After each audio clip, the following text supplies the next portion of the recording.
주영석 기자의 뉴스 속으로. 뉴스 속으로는 예방과 치료의학도 최고, 리퍼도 최고, 시니어 어르신들에게 서울메디칼그룹이 최고, 서울메디칼그룹 제공입니다. CBS 방송이 여론조사 전문기관 유고부와 함께 주요 격전 지역의 지지율 추이를 알아본 결과 조 바이든 전 부통령이 여전히 선두를 유지하고 있지만은 그 격차가 많이 줄어들었습니다. 2위인 엘리자베스 워런 상원의원이 1위 조 바이든 전 부통령을 맹추격하고 있는데 특히 실제 민주당 대통령 후보를 결정할 대의원 확보 경쟁에서는 팽팽한 것으로 나타나고 있습니다. 자, 주영석 기자. 네, 안녕하십니까. 네, 민주당 대선 경선이 점점 열기를 띠고 있는데 선두권의 격차가 갈수록 줄어들고 있네요. 그렇습니다. 근데 잠깐 속보를 전해드릴 것 같은데요. 네. 백악관의 존 볼튼이 파이어됐습니다. 방금 어나운서가 나왔네요. 네네. 드디어 그동안 이 존 볼튼이 오래 가지 못할 거란 얘기는 했는데 네, 드디어 많이 트럼프 했었죠. 대통령이 존 볼튼을 오늘 아침에 조금 전에 파이어했습니다. 공식 네. 트위터를 통해서 네. 존 볼튼 파이어 사실을 알렸고요. 다음 주 중에 새로운 백악관 안보 보좌관을 임명하겠다 얘기를 하고 있습니다. 네. 이 북한과의 지금 새로운 미북 협상 실무 접촉을 지금 앞두고 있는 상황에서 드디어 이제 초강경파 존 볼튼이 파이어됐습니다. 네. 이거는 트럼프 대통령이 앞으로 이 정책에 상당한 또 영향을 미칠 수 있는 그런 네. 변화인 것 같은데요. 네. 아무튼 오늘 아침에 이 CNN도 지금 그래서 속보로 전하고 존 있네요. 볼튼 파이어 소식, 존 볼튼이 지금 해고당한 소식을 지금 속보로 전하고 있네요. 그런가 하면은 또 다시 한번 이 스포츠 얘기를 네. 좀 하고 넘어갈까요? 한국 팀이 2대 0으로 그렇죠, 이겼죠. 투르크메니스탄을 누르고 이겼고요. 네. 북한도 1대 0으로 스리랑카를 네, 누르고 이겼어. 이겼고 네. 중국도 지금 전반전을 2대 0으로 몰디브를 상대로 지금 승리를 이기고 있는 그런 상황이네요. 네, 그렇습니다. 네. 네. 자, 민주당 대선 경선이 점점 열기를 띠고 있는데 이 선두권의 격차가 갈수록 줄어들고 있습니다. 네, 그렇습니다. CBS가 그 여론조사 기관 유고부와 함께 배틀그라운드 트래커를 만들었어요. 그러니까 이 2020 내년 대선에서 격전지 결국 그 승패를 좌우할 그 배틀그라운드의 트래커를 만들었는데 이 스윙 스테이트, 그러니까 어느 민주당도 아니고 공화당도 아닌 그 스윙 스테이트 그리고 얼리 컨테스트 스테이트, 그러니까 초반에 이 결정을 내는 스테이트, 이 두 스테이트 양 스테이트이 가장 결국 그 대선의 향배를 결정지을 스테이트인데 네. 이 그 주들에 대한 여론조사입니다. 그래서 실질적으로 대선 경선의 판도에 영향을 미칠 수 있는 주들을 대상으로 해서 거기서 사실 이 앞서는 후보가 절대적으로 유리하거든요. 네. 그래서 이 특히 CBS 이번 조사 결과가 중요한 것이 단순한 파퓰러 그 여론조사가 아니라 이 델리게이트, 그러니까 대의원. 미국에서는 실제로 대의원들이 대통령 후보로 뽑고 또 대통령을 뽑기 때문에 중요한데 이 프리 일렉션 에스티메이트, 그래서 대의원들을 대상으로 해서 어떻게 대의원 수가 분배될 것이냐, 여기에 대해서 예측했습니다. 그래서 이번에 CBS 조사한 주를 보면 뉴햄프셔, 아이오와, 메인, 매사추세츠, 버몬트, 버지니아, 노스캐롤라이나, 사우스캐롤라이나, 테네시, 엘라바마, 아칸소, 미네소타, 오클라호마, 텍사스, 콜로라도, 유타, 네바다, 그리고 이곳 캘리포니아입니다. 네. 그래서 총 18개 주를 대상으로 했고요. 캘리포니아 같은 경우는 민주당 텃밭이라고 하지만 이제는 그 항상 6월에 열리던 것이 이제 올해 이번 뚝 땡기죠. 대선부터는 네. 남겨졌어요. 3월에 열리기 때문에 캘리포니아도 이제 어울리 컨테스트 스테이트에 들어가기 때문에 굉장히 그 중요해졌습니다. 그래서 총 18개 주에서 1,494명의 대의원들이 슈퍼 투스데이까지 확정이 됩니다. 그래서 지금 이 말씀드린 18개 주는 슈퍼 투스데이까지 경선을 이제 마치는 주들이고요. 민주당 전체 대의원 숫자가 4,765명입니다. 이 중에 슈퍼 대의원이 714명. 슈퍼 대의원은 아시다시피 자기 마음대로 선택할 수 있죠, 후보를. 그렇죠. 예, 그러니까 유권자들의 표와 상관없이 자기 마음대로 선택할 수 있는 슈퍼 대의원 714명을 제외하면 4,051명의 대의원들이 있는데 이 중에 3분의 1 이상이 슈퍼 투스데이까지 이제 결정이 되는 겁니다. 네. 그래서 이게 중요한데 결국 그 CBS가 이번 여론조사에서 예측한 그 대의원 수를 보면 슈퍼 투스데이까지 조 바이든 전 부통령이 600명의 대의원을 확보할 것으로 예상했고 엘리자베스 워런이 545명. 네. 예, 그러니까 조 바이든과 한 50명 정도 차이 나는 정도고요. 버니 샌더스 후보가 286명. 아하. 3위입니다. 그리고 베토 오루크가 34명, 카말라 하리스 16명, 에이미 클로버샤가 13명. 그러니까 뭐 사실 이 버니 샌더스 밑으로는 사실 그렇게 큰 의미가 없다고 할 정도로 이 상징적. 네. 그래서 빅3라고 할 수 있어요. 조 바이든, 엘리자베스 워런, 버니 샌더스 이 빅3인데 조 바이든과 엘리자베스 워런이 굉장히 그 근접하게 1, 2위 다툼을 하고 있고 버니 샌더스가 좀 상당한 차이로 3위 이렇게 지금 나타나서 이번 CBS 조사를 보면 빅3 중에서도 엘리자베스 워런이 조 바이든과 맞대결하는 이런 양상으로 슈퍼 투스데이까지는 펼쳐질 네. 것으로 그렇게 지금 예상을 하고 있습니다. 대의원 숫자에서만 보면 지금 조 바이든 전 부통령하고 네. 엘리자베스 워런 상원의원하고 55명밖에 차이가 안 난단 그렇죠. 말이죠. 네. 거의 이제 뭐 예측이긴 하지만 따라 붙은 거나 네, 마찬가지인데 그렇죠. 네. 또 한 가지 흥미로운 게 네. 같은 진보 성향을 띠고 있는 버니 샌더스 의원하고 비교를 해보면 네. 그 의원보다 지금 한 2배 정도가 두 배, 많은 예, 이 그렇죠. 대의원 예, 수를 지금 예. 확보하는 그런 예측이 나오고 있잖아요. 네, 그렇죠. 엘리자베스 워런 상원의원이 이렇게 압도적으로 선전하고 있는 이유가 어디 있을까요? 그렇죠. 네. 그 부분이 상당히 궁금한데요. CBS가 지금 분석한 내용을 보면 엘리자베스 워런이 하여튼 상당한 상승세를 타고 있는 건 분명합니다. 그래서 조 바이든 전 부통령을 추격하고 있는데 재미난 건 엘리자베스 워런 상원의원과 조 바이든 전 부통령은 지지 기반이 완전히 다르다는 거죠. 겹치지가 않기 때문에 그렇죠. 엘리자베스 워런 상원의원이 이렇게 초상승세를 보이고 있지만 조 바이든 전 부통령은 자기의 어떤 지지율을 유지하고 있다. 그래서 근접 좁혀지고는 있는데 아직까지 역전은 좀 되지 않은 것으로 그렇게 좀 보입니다. 네. 그래서 엘리자베스 워런의 상승세에도 불구하고 조 바이든이 근소한 차나마 좀 선두를 유지하고 있고 반면에 버니 샌더스 상원의원 같은 경우는 이 엘리자베스 워런 상원의원과 더불어서 진보의 아이콘으로 불리는 정치인이고요. 그러다 보니까 엘리자베스 워런 상원의원이 선전하면 선전할수록 상승하면 상승할수록 버니 샌더스 상원의원이 상당히 지금 고전하는 것으로 이렇게 나타나고 있고요. 그리고 그래서 이 진보의 표를 상당히 지금 엘리자베스 워런 상원의원이 흡수하고 있다.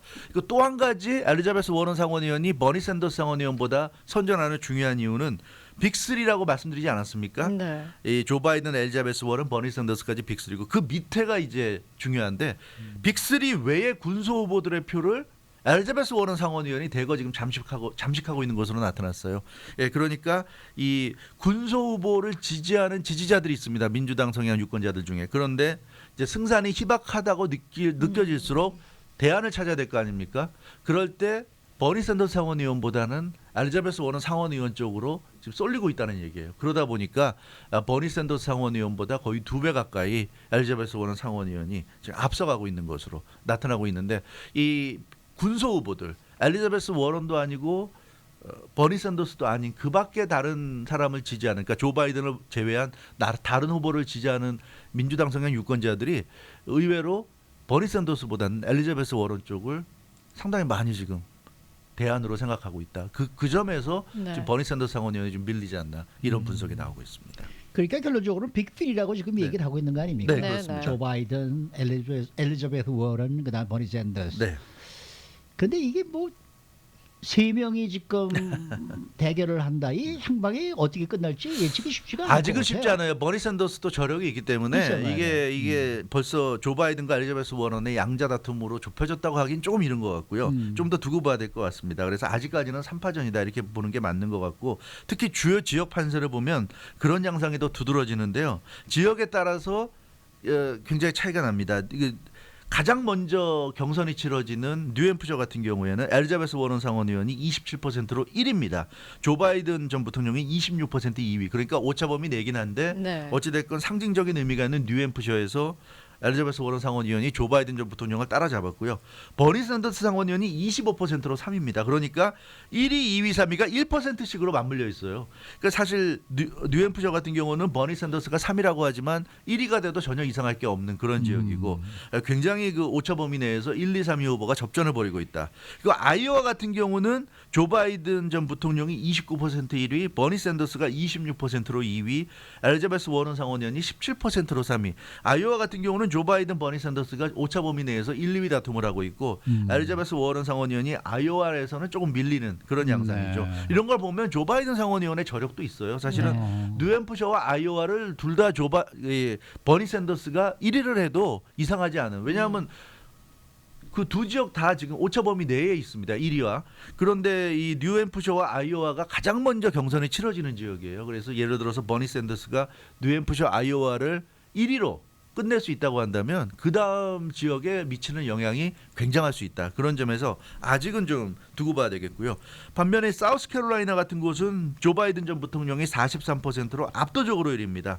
버니 샌더스 18%, 엘리자베스 워런 14%. 그래서 이런 사우스캐롤라이나 같은 지역은 조 바이든 전 부통령이 확실히 1위 승세를 굳혔고 네바다 같은 지역도 관심인데 네바다는 버니 샌더스가 29%로 1위, 조 바이든이 27% 2위, 엘리자베스 워런 18% 3위. 그래서 네바다는 지금 또 버니 샌더스가 1위고요. 그래서 네. 이런 지역을 놓고 본다면 조 바이든, 버니 샌더스, 엘리자베스 워런이 굉장히 그 치열하게 지역에 따라서 1, 2위 다툼을 하고 있고요. 그런데 재미난 게 지금 말씀드렸던 좀 일부 지역에 보면 엘리자베스 워런이 그렇게 앞서지 못하는 것 같지만 그 외에 얼리 컨테스트 지역을 보면 앞서 말씀드린 18개 주 아닙니까? 캘리포니아 주까지 포함해서 이 18개 주를 합쳐서 보면 엘리자베스 워런이 26%로 1위예요. 1위고 조 바이든이 25% 2위, 버니 샌더스가 19% 3위. 그러니까 뭐 캘리포니아 같은 지역 이런 지역이 이제 엘리자베스 워런을 지지하는 지역이라고 볼 수가 있겠고요.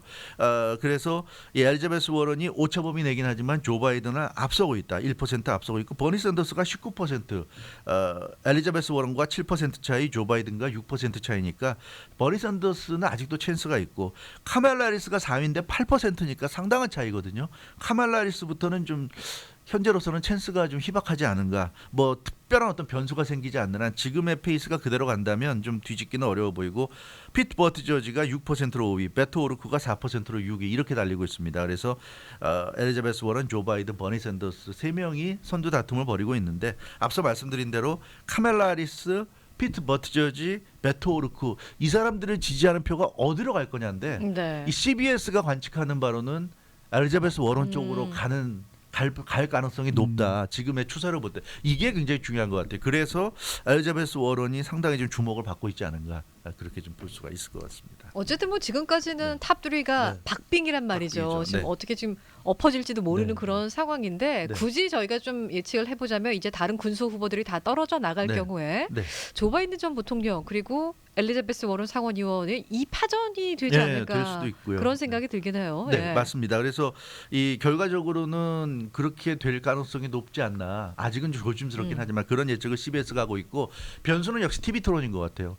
이 엘리자베스 워런이 워낙에 TV 토론을 잘하고 지금 뭐 1차, 2차까지 해보니까 굉장히 TV 토론에 아주 최적화된 인물이 아닌가. 자기의 어떤 소신을 밝히는데 주저함이 없고 근데 말도 굉장히 깔끔하게 하고 늘어지지 않게 얘기하고 그러면서 비전도 제시하고 만담형 스타일이 아니라 하고 싶은 말을 하면서 상대방에 대한 공격, 그러니까 네거티브라기보다는 자기 자신이 어떤 대통령이 되겠다. 나를 찍어주면 내가 미국을 어떻게 바꾸겠다. 굉장히 파지티브한 쪽으로 하고 있어요. 그래서 엘리자베스 워런은 굉장히 사람들에게 호감을 일으키는.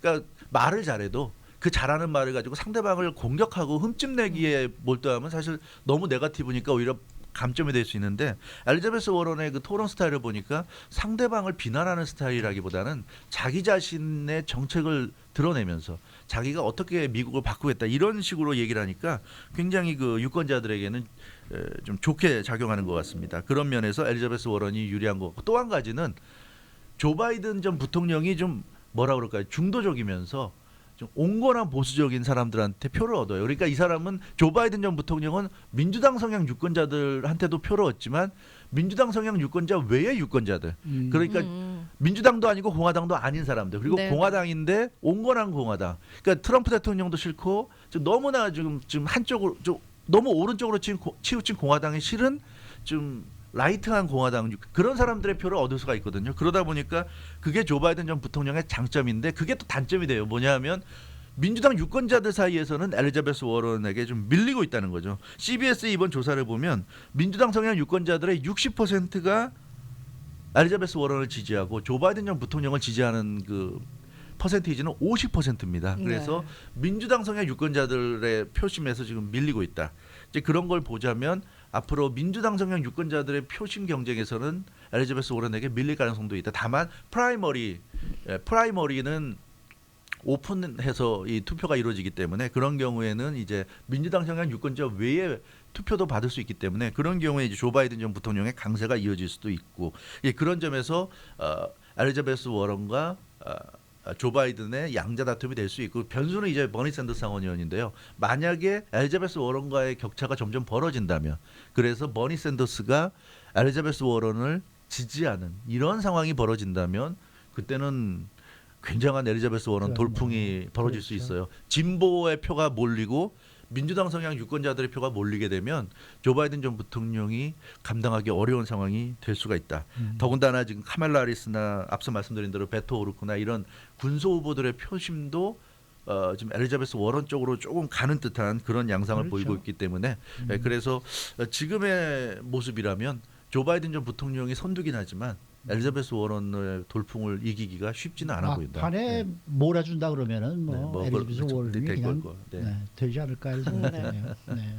근데 지금 뭐 계속해서 계속 나오고 존 볼튼 있는 얘기 나오고 있죠. 존 볼튼 네. 얘기가 나오고 있는데 존 볼튼이 어젯밤에 사임 의사를 밝혔다네요. 그건 자기 대통령에게. 그렇죠. 자기 트윗으로 네. 얘기했어요. 아하. 근데 이건 자기 주장이니까. 네. 근데 CNN은 파이어라고 지금 표현을 글쎄요, 하고 근데 있는데 트럼프 대통령이 어제 그랬다는 거죠. 내일 이야기합시다. 그래놓고는 오늘 아침에 파이어 시켰다 그 얘기예요. 뭐존 볼튼 입장에서는 자기 세이브 페이스 해야 되니까는요. 네. 그렇게 얘기는 하는데 아마 여러 가지 정황상 네. 뭐 자의에 의해서 물러났다고 하기보다는 트럼프 대통령이 파이어한 것 같고 이건 아마 아프가니스탄 지금 문제도 있고요. 네. 탈레반과의 맞아요. 평화 교섭 얘기도 이란 지금 문제도 그렇고 이란 문제도 있고 네. 여러 가지 면에서 이 북한만 국한된 얘기는 아닌 것 같아요. 네. 여러 가지 정부와의. 난맥상이 있는데 네. 그런 외교 정책 차원의 난맥상에 대해서 책임을 묻고 네. 존 볼튼은 파이어한 것 같은데 어찌됐건 근데 우리 입장에서는 가장 관심이 가는 게 북한인데 그렇죠. 이렇게 되면 북한과의 협상에서 존 볼튼의 이제 입김이 사라지니까 근데 지난번부터 조금 사라지고 사라지긴 있지 있었어요. 않았습니까? 맞습니다. 네. 그래서 이번에는 이제 좀 더 마이크 폼페오 국무장관과 네. 이 스티븐 그 비건. 비건 네, 네. 네, 두 사람의 이제 좀 더 파워가 강해질 것으로 보이기 때문에 그렇게 되면 좀 더 협상에서 좀 더 미국이 유연하게 북한과의 협상을 이끌 수 있지 않을까. 네, 그런 점에서는 기대를 해볼 수 있을 것 같습니다. 네, 수고 많으셨습니다.